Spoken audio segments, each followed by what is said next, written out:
The flamethrower tanks are finally coming to World of Tanks console, and they are confirmed as to the date. They will be arriving on the 15th of August, which for those of you watching on the release is actually on Tuesday next week with the new weekly update. And so we'll be seeing the brand new flamethrower vehicles. And what are these flamethrower vehicles? Well, they're starting off with 2 flamethrowers, and that comes in the form of the TVP-VTU, a very strange tank to have a flamethrower, and it will essentially be a close range mechanic that you can use in your tanks, as well as a premium vehicle that we are also able to use the flamethrower on, which is the Churchill Oke, or Oki, or Oke?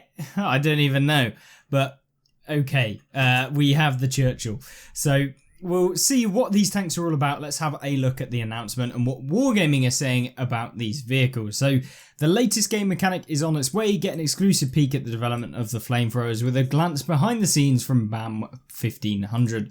You saw them teased in the Flames of War announcement. You've waited to see them in action. Now they're almost here. Flamethrower tanks will officially debut in World of Tanks Modern Armour on Tuesday, August 15th. Their flamethrower mechanic will work best at close range and will be available on only select World War II vehicles. The first tech tree tank that will be updated with the flamethrower is the TVP-VTU, probably because it's a little bit trash in game as to how it actually plays, and how it actually performs within the game is pretty mediocre. So at least it now has a kind of interesting mechanic. Whether the flamethrowers will be overpowered, let me know in the comment section down below as to what you think, whether they will actually be as good as what people are thinking they will be in the game. We'll have a game guide published on August 15th explaining how that vehicle and other flamethrower tanks will work. You'll also have that brand new premium flamethrower tank available as well. For now, we have a special exclusive for you, an inside look on how flamethrowers were developed from the game. So here we go, starting off. Flamethrower development history. We started thinking about flamethrower mechanics shortly after the Centennial Mark 1 anniversary event we ran back in 2016. So I was actually part of this. You could pick up a Centennial T95 Chieftain, which was the tier 8 premium for the British line, and essentially you could get this one for free. It was like an earn operation. It was one of the first earn operations, or at least one of the kind of original earn operations. They didn't come out that often, and they were for more select unique vehicles that you couldn't get from anything else. This of course was an event mode that pitted players against each other in a 7 versus 7, and this was in the Mark 1 tank. Unfortunately, I don't have any gameplay. I did play it, but it was the Mark 1 tank, and you essentially had all sorts of things that you could use with it. It was really interesting, and it would be cool to actually bring it back. But this was very exciting for players, and requests have come and gone asking if we would ever bring back the event or consider flamethrowers as a mainstay in the game. Initial development on flamethrowers as part of the main game started in 2020. The first prototype borrowed the mechanics of the Mark 1 and monster tanks, which simulate the effect of a tank being engulfed in flames and taking damage consistently by using just a ton of invisible shells that are fired at the target tank, and we do mean a ton.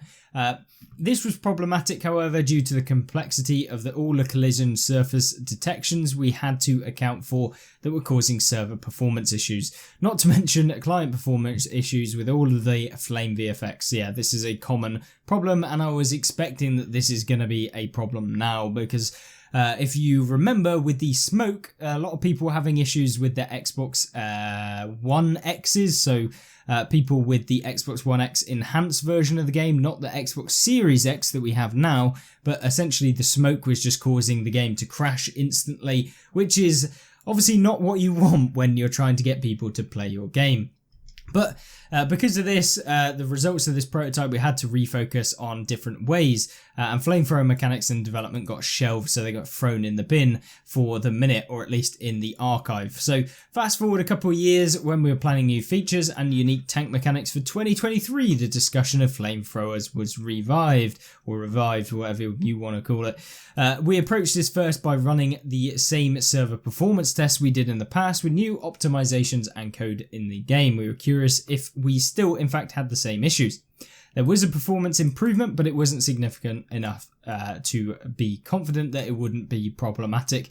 AI Engineer had a potential solution for us using a node-based collision system, which is essentially where it would spit out in nodes. So it's kind of like a finite element analysis model where you would have small little nodes dotted all around, and it would be that, you know, when that node receives a hit from a kind of a force, then it would therefore deal damage. I expect that that's kind of how it works. I use finite element within my own work as a structural engineer. I'm assuming that they're using this kind of where one takes a hit at a certain angle and then you might deal more damage dependent on that, and it kind of analyzes each individual node, and then you might get various different nodes on a tank from a force, which is the flamethrower. I assume that that's what they're kind of leading to a bit more of an in-depth. I don't know if that's the case, and we haven't talked to Wargaming on this, so I guess we can only kind of speculate as to what they meant by this.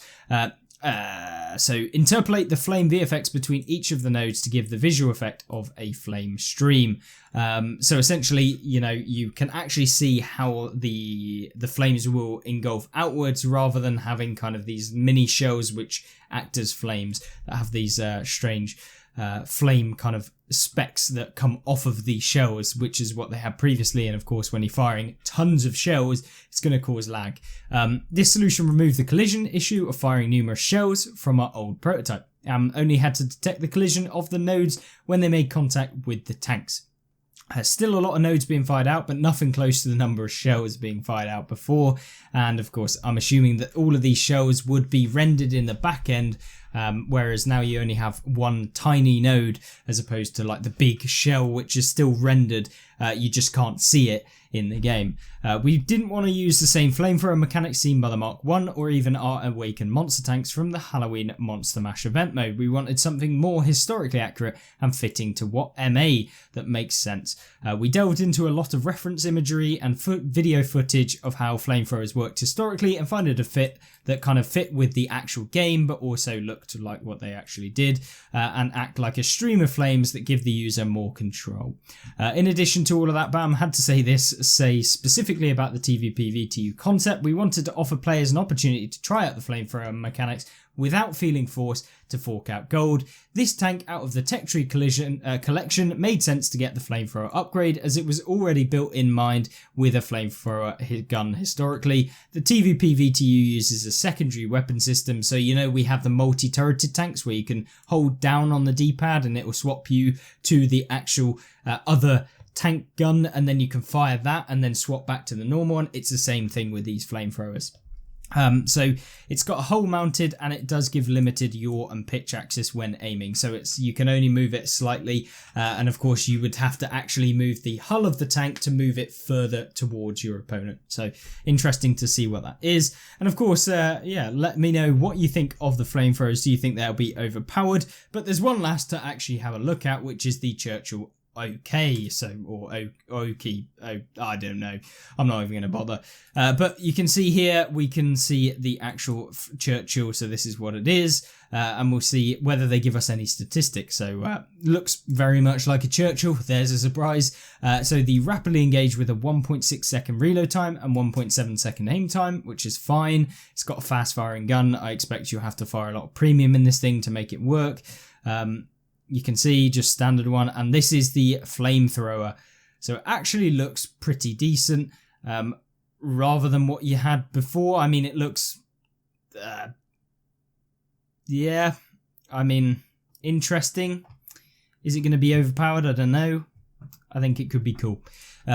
Doesn't look that good. I felt like it would be more of like a thick flame spread at the beginning and then kind of traveling down or traveling outwards, if that made sense. But yeah, it's just a line of flames. I mean, it's good. I'm not going to say it's terrible, but yeah, at least we've got it in the game. It'll be interesting to test out and try out, which is always cool. And I always like it when they bring in new content that is good. But either way, we're not going to delve into the statistics of the vehicle. That will be for the review. There's a ton of them. Essentially, you get a 40% silver bonus. You have all of the typical Churchill statistics, not particularly very fast, 25 kilometers an hour forward. And then the secondary weapon is the flamethrower, which has 100 pen, so it's pretty decent, and 14 damage per kind of node. And of course, there's like a ton of nodes. I don't know how long it actually lasts for.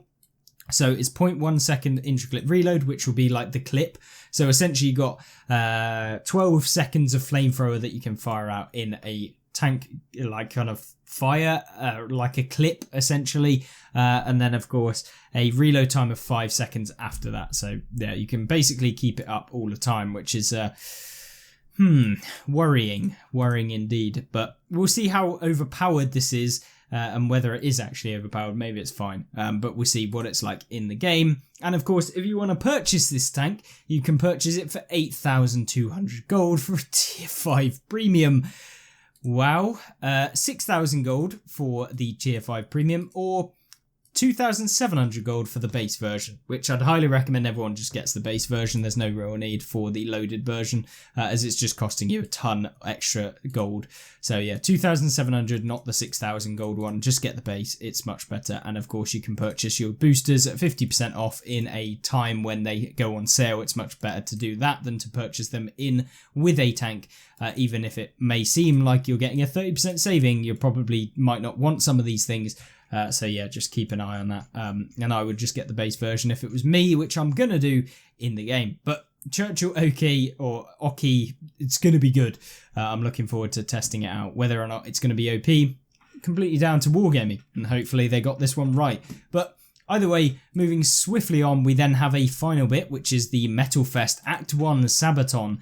So what they're doing is they're bringing back the Swedish Tier 9 heavy tank, the STRV-K, but turning it into a skinned version. So this is a skinned version of the tank, and essentially a kind of variation of the Tier 9, which kind of looks cool. This is what the Spirit of War has some particle effects, and you can see it here on the engine. Looks really cool, actually. I'm looking forward to trying this one out, and hopefully we'll be able to do that for you and do a review of the STRV-K once again, as it did get actually buffed recently, and we did do a video on this tank. So the skin version, it will be added into a new video just to show it off once again. But in addition to that, we've got a free vehicle that you can actually pick up by the looks of things, and it is the Sabaton's Metal Fest Challenge, where you can pick up the Primo Victoria. There we go. It's back in the game.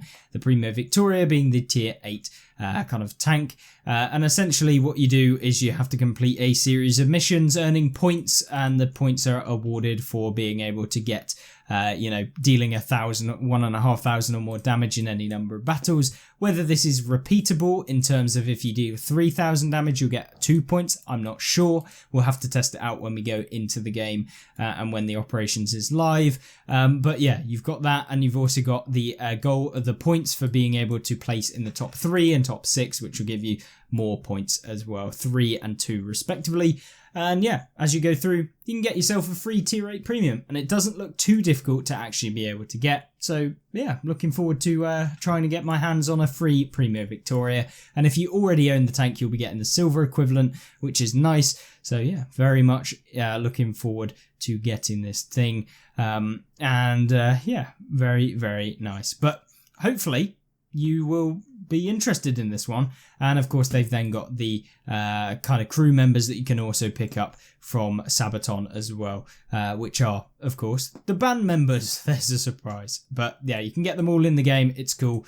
I'm looking forward to it. And I think from the past, I also had 2D commanders of Sabaton in the garage, which are on my Swedish tanks, I believe. So yeah, you can pick up some more in the game, which is cool. And they have various different ones that you can pick up. But they are quite expensive for commanders, but you can get everything all in one, including the commanders, for 23,000 gold. Quite expensive, but if you're a Sabaton fan, I'm sure, spending £50 to play it on a game that you really enjoy might be worth it for you. But I'll be passing that one up. But either way, looking forward to seeing what you guys have to say about that one. And we've got the very final bit of the video, which is the Q&A. And the Q&A comes in, it's always one of my favourite bits to see what Wargaming is saying about some of the questions they get answered by you guys in their live stream. So the first one is it possible to change the rotation timing so Nebelberg and Ruinberg are not showing up so much? We did see a lot of community requests of people not seeing the new maps, so we did step up the frequency, so you saw it much more than that. Being said, with the Flames of War season release, some of the maps have been appearing fairly often and we do not see that in our data. We have an active ticket on this and we might be turning it down on Tuesday, so the rates at which you'll be able to get the new maps will go down potentially on Tuesday. Could we see T80 or T80 line in Cold War? You will definitely see a T80 line down the road. Interesting. Will you ever consider allowing tanks to be rentals? We have had these discussions before, and our CCs and CAs get this ability, and we do think about whether rentals make sense for the community. I will say we are thinking about it in future plans, in event battles, and also for our training missions. So far, no real clearly defined thing. Of course, I get the ability to test out some of the new tanks, which is primarily so I can show it to you guys and give you an indication as to whether the tank is good or bad. Of course, Wargaming don't actually tell me I have to say anything, don't worry. And I mean, if they are, they'd probably be detrimenting themselves in some of the videos that we release on some of their tanks. So yeah. I'm thankful that they allow us to do it, but I agree that sometimes it would be nice for people to be able to pick one, even if, you know, you could pick a tank to rent for one per week or one per month or something like that you could just try out for, like, you know, 10, 15, 20 games or something like that. It'd be cool for Wargaming to give that ability to everyone to try out. Is it possible for you to do an Xbox versus PlayStation limited time mode, possibly over a weekend? I don't personally think this is a great idea because we try to best bridge the gap between the community, which I agree with. I don't see why they'd bother. And plus, there's a lot less people on Xbox now than there are on PC, on PS4 even. So yeah, there'd probably be harder to find games. So essentially what they're saying, we know there's a lot of toxicity out there and we don't want to help that but bragging rights, yeah, there's something cool about it that I get. To answer your question, it's very likely this will never happen, which I think is a good idea to not happen. With the addition of the Jaguar 1, will there be any future Tech Tree ATGM only tanks? There will indeed be more only lines, ATGM only lines coming down the road. So this will probably be a Tech Tree line coming out for missile launcher only vehicles, which, oh Lord. Please don't, please. Is the control mode planned to be an exclusive event or will it be added to the normal playlist? We initially planned to have this as a limited time event mode, but we'll leave it to the community, and if there's enough excitement and it warrants the support to put it into normal playlist, we'll surely consider it. Personally, I don't really like the mode as it is currently. I feel like there's a lot of things that could be changed, and I certainly wouldn't want that mode being added into the standard kind of game modes that we're playing normally. As it currently stands, it's not quite polished yet, and I think it could definitely deal with a few more things considered in it and balanced out in it, but you know, it is what it is. Can we get an option to remove player names and just have the tank names? We can look into this, as this comes down to adding customizable options to the HUD. I think it's a good idea and I've nothing against it, so we can see if there's a possibility when talking to the UI team. This thing, a customizable HUD, something we probably should have had about 8 years ago, but yeah, I mean, I'm glad that maybe we'll get something. I'm just hoping that they do bring in some UI changes that will just make it easier, but we'll see. Can we get a clan list added in game to the garage to make it easier to invite friends? Again, this will be something for next year, and this was something we talked about internally, not eternity, with being able to link up with your clan and be easier to socialize. So this is something I've wanted for the longest time. Like, to me, it's basically pointless being in a clan right now, other than the fact of having a name tag. That is literally the only benefit of playing in a clan. It's not like you even get bonuses for playing in platoon or anything, or having clanmates. You can't put boosters on, you can't do anything with the clan. It's kind of pointless. And also you can't build a community really on the game with your clan, which is what they're all about, building a community. And especially if you're playing in PS4 or an Xbox, the difference between being on one or the other, you can't even message people to say, do you fancy a game? It's literally just a case of having the same clan tag. And yeah, it's annoying that you have to go to the Wargaming website to be able to even access the clans in the first place. Yeah, it's kind of annoying and kind of pointless at the moment in time. So the clan update next year will be amazing, provided they do some actual interesting stuff with clans and they listen to us as the community as feedback for the community feature. There's a funny one, hopefully they will. Will Ghost Town, Redshire and Pilsen get a rework like PC versions? Because we have introduced a better streamlined import process of PC maps, we have the capacity to do things like this now, which is amazing. I'm assuming they've built like a better way of importing in the game, the PC stuff, so that's why we can get more content quicker and that sort of stuff, which is good. So that's nice. It's something on our minds and we will think about doing something like that in the future. So yes, Ghost Town, Redshire and Pilsen getting a rework to the PC versions would be nice. Can we get a bigger ammo racks, especially for tanks that carry bigger ammo or better explosion mechanics? I did reach out to our visual effects artist to put something on his mind to see if it's achievable, and the answer to that is yes. We'll look to try and put, but the conversion has only just started, so it's quite difficult to actually do. I assume there'll be performance issues, but overall a pretty good update. I'm kind of looking forward to all of it, to be honest with you.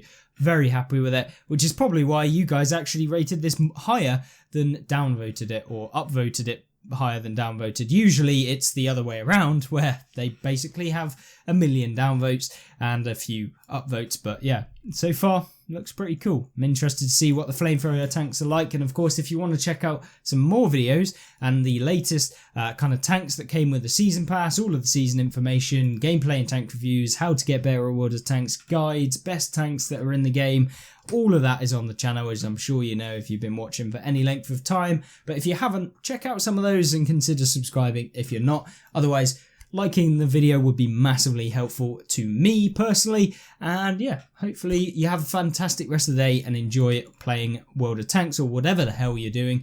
Maybe not even playing World of Tanks. Hopefully it's you probably have a better time. But either way, yeah, I'll see you in the next one and I'll see you tomorrow. Goodbye.